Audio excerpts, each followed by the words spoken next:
Tune in every time. We don't do no cap. Report only facts. Progress report. We got the news, new interviews. We got the stats. Keep it a rack. Come join the pack. No, we. Hey, what it do, the kid, Young Dro, you got to know this the Progress Report. Yes, I'm all the way locked and loaded. Just wrapped up my conversation with Lalaa. You know how this come. Yeah. The Progress Report. All right, what's going on? It's your girl, Lalaa Shepherd, man. This is the Progress Report pull-up series, man. Conversations with Lalaa, man. I'm super excited. This is my second interview with the legend, Young LA. What's good? Oh, man, it's just... I feel good just being right here, like, you know what I mean? Me and you had like a dope relationship. Just for sure. Like, the work ethic and the way we approach stuff. I mean, you always grinding. It's been like this since I knew you. And like, straight it's always up been genuine, so you're a real one, so I'm happy to be here. Absolutely, man. Absolutely. I appreciate you taking your time to be here. All right, so we're going to get into it. The first interview was just more so like just catching up and all that good shit. But this time we're going to go a little bit more in depth and also, too, catch up and let the people know what's going on, all right? Let's get it. For sure. All right, so to begin, man, who is Leland Austin? Leland Austin, Atlanta native. You know what I mean? For sure. Just from right here, Grady Memorial Hospital, Butler Road. I mean, you know, ushered in the real way, you know, really from the city.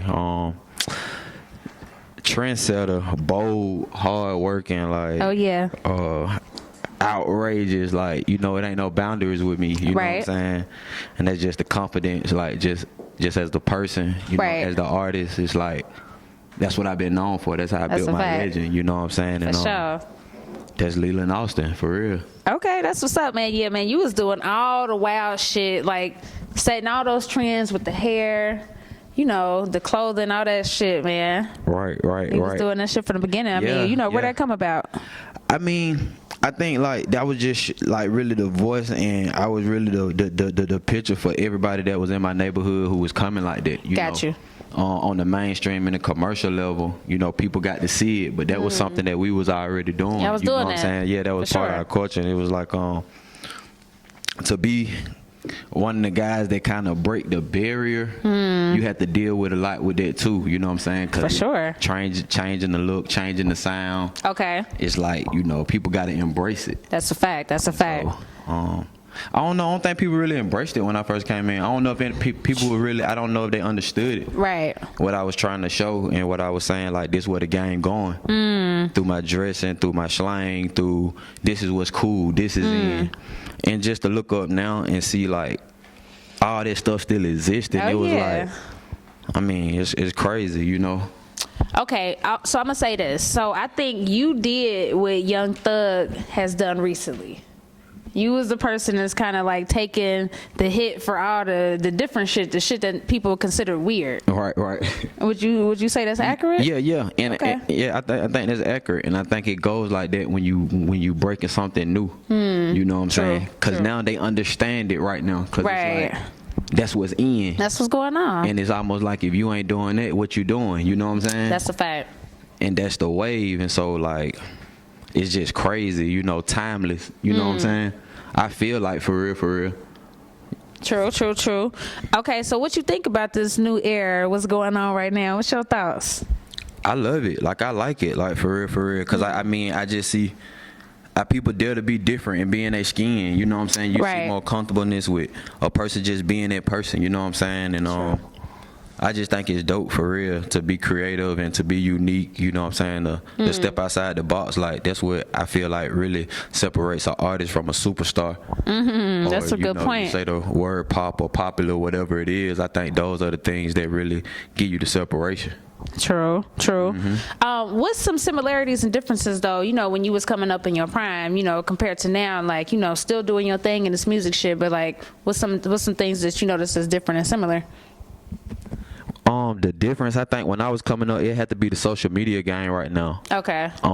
Like a lot of tools that's at the artist's hands and fingertips, we didn't really have that. You know, when we first broke, it was like Twitter, you know what I'm saying, was popping. So it was like before the streaming, but not even. It was like, so now with the streaming and all the different platforms, I think it really sets an artist up to really get on his independent hustle. Right.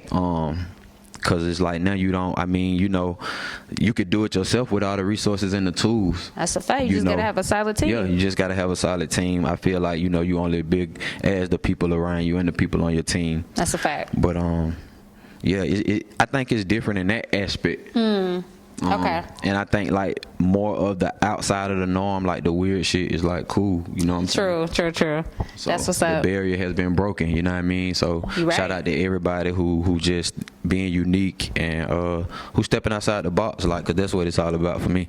That's a fact. Okay, so speaking of projects, man, like, when I talk to a lot of guys such as yourself, y'all kind of got to backtrack as far as like re-uploading y'all old mixtapes and projects like that. Right. So talk about that process for you.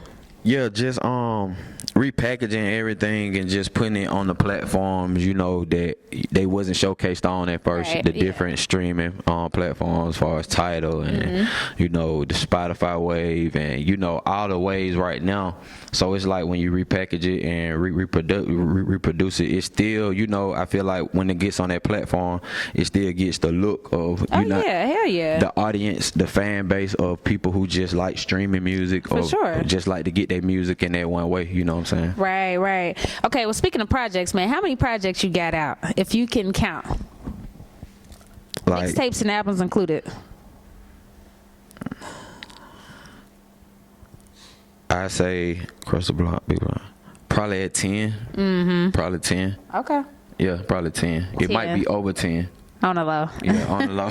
Right. It might be over 10. Okay. Which project do you feel is your most defining project? Because you got a lot of projects and a lot of good music out there, man. But what project is your most defining project? If you had to pick one.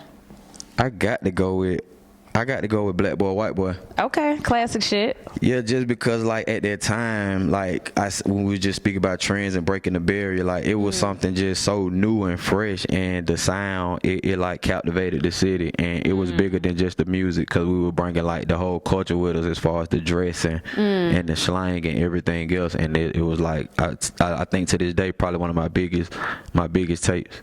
Nah, that's a fact, man. That's a fact. When do you feel like you got your true breaking point? Like, when was it like that you knew for sure, like, man, Young LA, that's a household name? I think right at the rise of Ain't I, once it got the legs on it and the remix was released, you know what I'm saying? Because, like, even when I'm recording the record, it's like, okay, we just got the record, but I still ain't there yet. Yeah, so I had to keep grinding, keep recording. But once that record started to grow legs and pick up and got to, like, the stage where it was a remix with Dro and T.I., like, once that video came out, I just knew, you know what I'm saying? Like, okay, it's here now. You know what I'm saying? It was like seeing the video for the first time I went on System Park at the studio. It was just like hysterical. You know what I'm saying? Me, Dro, calling my mom, calling my family. It was just like, I felt like at that time, I really was in the major league, That's real shit. Well, we had Dro here not too long ago. We did a conversation with Lalaa, and I asked him to tell a story about you. He talked about when he first pulled up on you and all that good shit. Yeah. So talk about just the moments leading up to that point where before you signed with Young Dro, what was it? What was you doing? What you had going on, and why did you want to link with Dro? At that time, really, I was that was like open mics and stuff. That's when that was like really crazy. strong. Yeah, because that was the only way to network. Or for real, you had to really be outside and brushing shoulders and actually like these open mic events and stuff like that. Right. And that's what I was doing. I just had got hot like at Club Libra, the Coco Loco. Okay. You know what I'm saying? Right out in the Moreland Avenue area where I'm from, Thomasville Heights, and that's what I was doing before then, even before the Dro. And in doing that, I met Zaytoven, and it was like that's what really ushered me in as far as the first professional that I felt like I had worked with. Okay. Because at that time he was working with Gucci. He had the So Icy, one of the biggest records out, and like Zay was on fire. It was like everybody was going to Zay for beats. And so when I met him at an open mic, he just was like, "Bro, you dope." I think that night Gucci then was in there too. And when Zay seen me perform, it just was like, my Uncle Stink was with me. He already had knew my uncle, and it was like, "Bro, tell nephew I want him to come to the house. Like, he got it. He it." And that's how it really led up to getting with to Dro, because I was able to put out a mixtape once I started working with Zay, like 12, 13 records. And that mixtape is the mixtape that actually got me signed, got my first situation. That's crazy. Yeah, it was crazy, but but the grind up until that point was crazy. For sure. I mean, so what was some things that you was doing just, is outside of the open mic, because it take a lot to get, create a name, especially back then when y'all didn't have social media. I was running to every club and just, if you let me perform, I was gonna grab the mic and I performed everywhere. I ain't care who was in there. For sure. I was relentless, like with my attack. And like everywhere I go, if I could perform, like I was performing, even we had to pay to perform. True. That's what it was with me, and that's how I started to pick up, just being on different stages. Okay. Like through the city. Respect. Yeah. Respect. Well, I was going to bring up Zaytoven, man. I know y'all got a great relationship, and like you said, he really the first, industry standard person to really get you in the game. So talk about your relationship with Zaytoven, man. Y'all got a long standing relationship.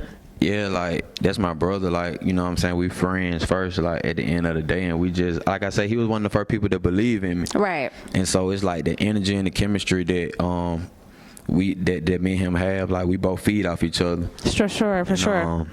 Like I say, he just been a genuine friend and just been a real one, like, for a long time. Right. And for him to believe in me and see the talent in me, it was like everything he seen, it was right on the head, like, you know what I'm saying? Because everything manifested and came to, the forefront. So, respect. Like, me and Zay for real. Like, for sure.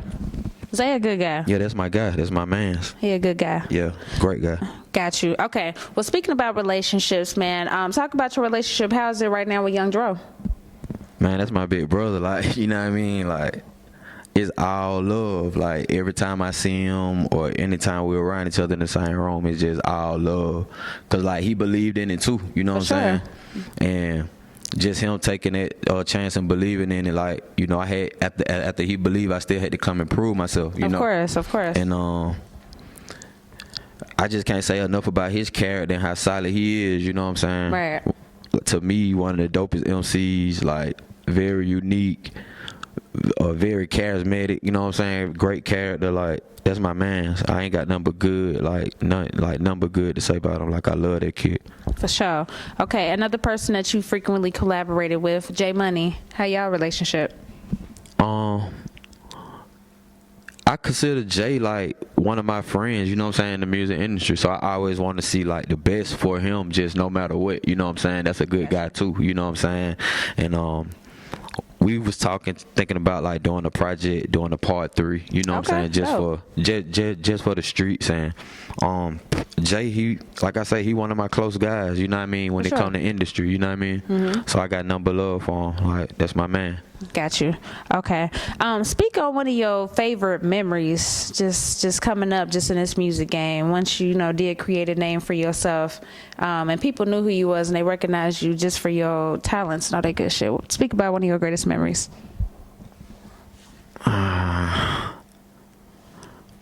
think for me, when I got to get like around Steve Nash and Dwayne Wade and like Amari Stoudemire and those guys, like, I like sports, you know what I'm saying? And so, like, just to be in the same room, just to see what, my talent and, my job description had took me, you know what I'm saying, to that level, to where I think for me that was one of my, like, greatest moments, because, like, being right there with Dwayne Wade, Steve Nash, like, these guys that I really like, these real hoopers, you know what I'm saying? Yeah. And so my first time meeting those guys, it was like, dang, these some real hoopers, like, you know what I mean?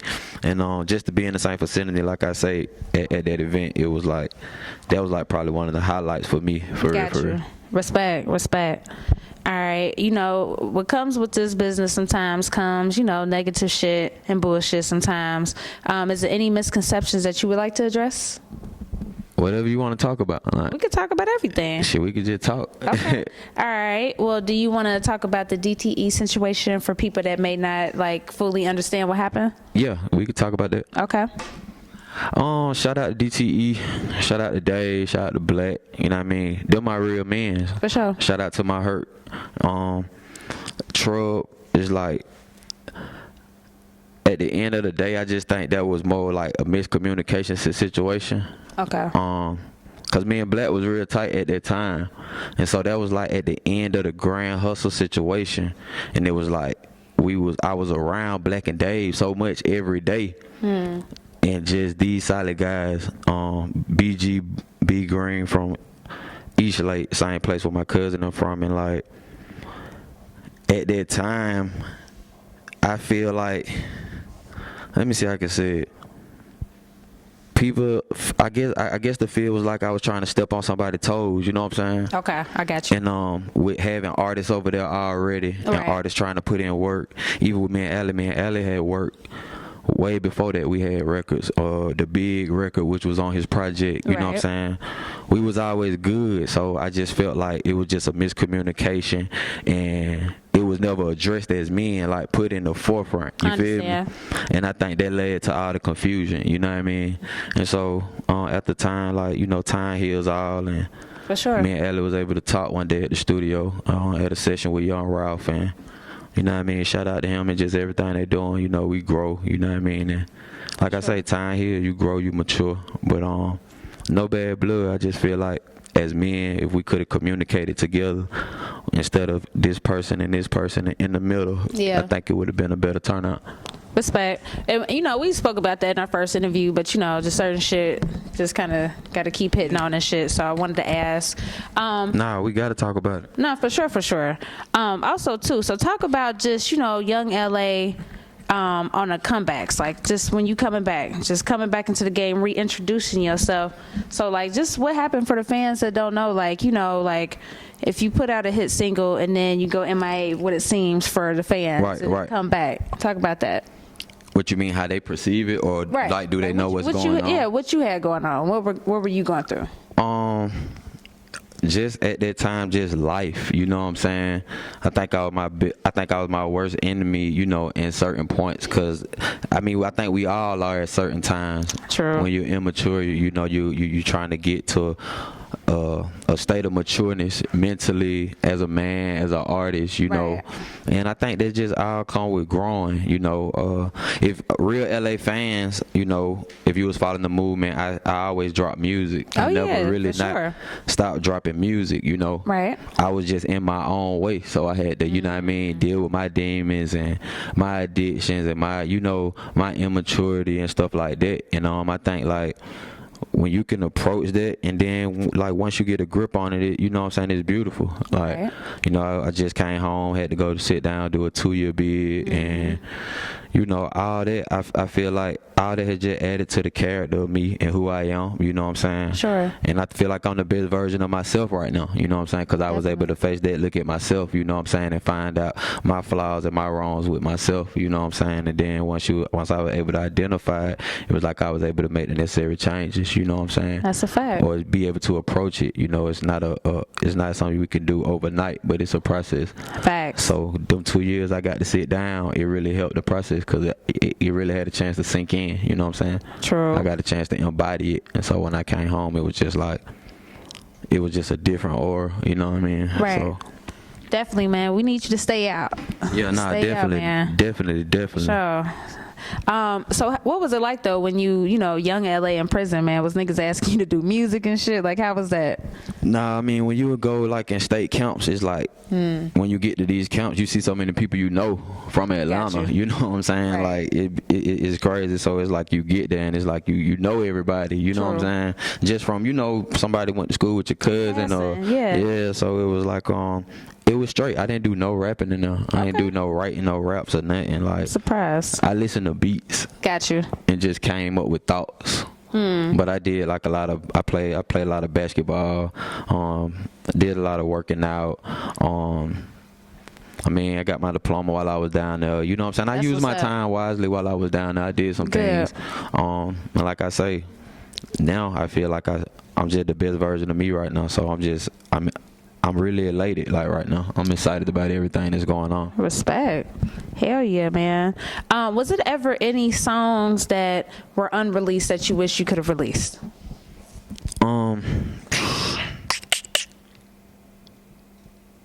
And I'm asking that for people that don't know. Sometimes, like, if you know, sign to somebody or you in a situation on some contract shit, you can't release certain shit. Right. Nah, not really. Cause the way I record, like if I lose music, I can't get music. I just scrap. Like it's art to me. I just do it again. You know what I'm saying? So like, I don't think it was none that I haven't got to release that I can just pinpoint. You know what I'm saying? But like I say, if I lose some music or if I'm not able to release something, it's like I'm just back in the studio working. You know what I'm saying? Yeah, just trying to recreate again. So respect. Well, let me just say that main bed, that's still my shit. I still ride to that shit. That's my shit, man. You got a favorite record of yours? Right now it might be a record called, talking about that of a mine, or just something that's out now. Any record of yours, it could be out or unreleased. That's your favorite. I think Futuristic Love for me. Okay. I mean, I just say that just because even on the road now on my shows, it's like the response is always like, that was a timeless record. You know what I'm saying? That was Rico killed that record, and I mean, it's timeless. Like, so every time I drop it, the reaction from the females and the ladies, it just let me know how big that record really is. Hey man, if you get the ladies, you winning. Yeah, you got to win. Straight up. Win. You know that. Straight up. All right. So, what does Young LA mean to the culture of hip hop and Atlanta? I mean, a lot of people see me and it's like, bro, like, I mean, people be saying legend and GOAT and stuff like that, but I mean, I think I think culturally, when it comes to like the fashion, the sound, like I can kind of see that. You know, it's like right now, the same sound that I was winning with, is like that sound is just still living. Like, you know what I'm saying? Just the whole melodic and the melody and it's like, so I just feel like I really broke barriers, you know what I'm saying? And I do feel like I set a lot of trends. And for sure, if they want to say legend or GOAT, like, I can go with it, you know what I'm saying? Okay. Respect. Well, final question, man. You know, I like to ask everybody what the word progress mean to them. So what does the word progress mean to Young LA? Just taking it a day at a time. Take it a day at a time. If I don't get it right today, and I still got a chance to get it right tomorrow, you know, by God's grace, about, you know. So I think progress is just getting up and doing it again. Like I say, waking up every day, setting goals, and, you know, small accomplishments, knocking that off, you know what I'm saying, stuff that you could touch and you could see, you know. I think if you're doing it, you're making progress, even just knowing what you want to do and having a good mind state, you know what I mean? Absolutely, man. Anything else you want your people to know?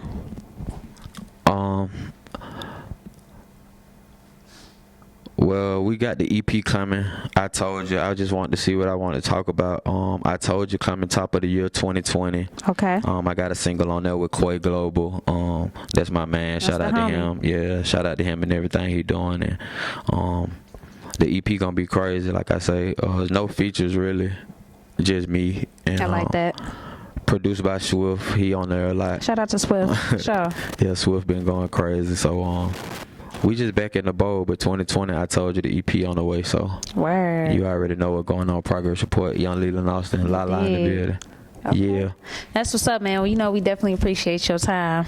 All right? I appreciate you, boo. You already know. Progress Report. The next Progress Report, man. We out. Wednesday at 9. Tune in every time. We don't do no cap. Report only facts. Progress Report. We got the news, new interviews. We got the stats. Keep it a rack. Come join the pack. Know where we at. Wednesday at 9.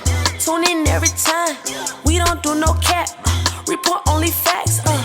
Progress Report. We got the news, new interviews. We got the stats. Keep it a rack. Come join the pack. Know where we at. Yeah.